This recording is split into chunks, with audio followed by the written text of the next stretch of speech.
I think it might be easy to assume when you see someone that's in great shape and whole life is focused around health, wellness, and fitness is to think that they've always been that way. My good friend Dr. Derek didn't start off that way in life and miraculously transformed his life at a very young age.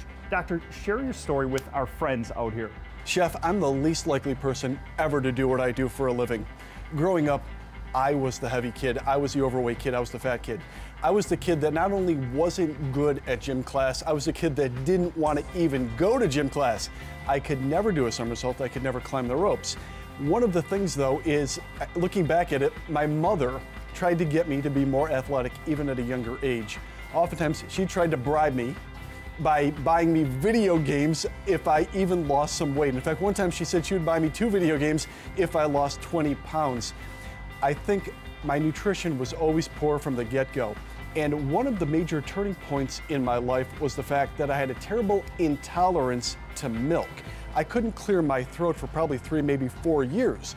And we thought it was allergies, allergic to dogs, allergic to pets, allergic to dust, all of these different things. In fact, we even got rid of our dog.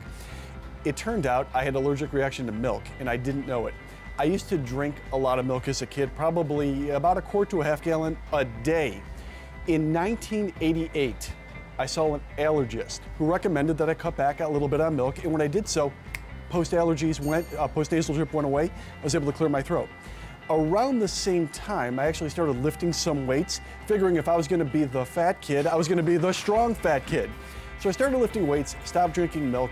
In literally 1 summer, I lost about 35 pounds. Over the course of 10 months, I dropped 85 pounds, going from the heaviest kid in my school to on the stage of a bodybuilding show in 1989.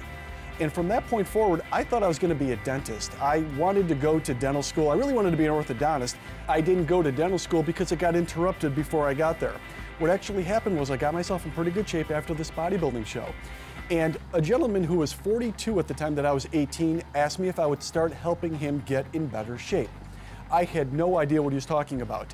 I thought he was looking for a workout partner, and the whole thing was kind of creepy to me, to be honest with you. But he told me that he would give me 20 bucks every time we worked out together. Now, I like spending time in the gym anyway, so I thought I'd take him up on his offer. About 6 months went by, we were working out together, and he lost about 45 pounds. He did so well that he said to me one day, "Would you help my wife get in better shape?" Now, once again, this is the late 1980s. I had no idea how women were supposed to exercise. In fact, at that time, I thought women were supposed to do Jane Fonda. I said, "Boy, you know what? I don't know how women are supposed to work out." He said, "No, just do what we do, but do it with weights that she could handle." Now, the funny part is, I had no idea what I was doing, let alone what anybody else should be doing, until I went further into school. So I wanted to pursue personal training. I wanted to pursue being a certified personal trainer. I wanted to get into this field called exercise science. Now, I know a lot of people know what that is now, but in 1989, I could have said basket weaving. Nobody knew really what it was. It's a science-based background, and it's pretty popular now, but at the time, I think I broke my mother's heart. I think she thought I was going to go to dental school. So that was a huge turning point in my life, and from there, I started working with a clientele even at a young age. I was a kid that was going to undergraduate school, working with clients in the morning, going to school, having a clientele in the evening. Next thing you know, I have this business going, and I never even intended to. So I knew that I had to go deeper and learn more about training, and that's how I pursued it. At a very young age, you radically transformed your health, your wellness, your body fat, transformed your body, and in the process gave yourself a brand new career that you weren't expecting. What do you do now today in your private practice to help transform others' lives fast? There's no doubt about it. I've been there before. I know what it's like to be out of shape. I wasn't the kid with the lightning fast metabolism. I get it.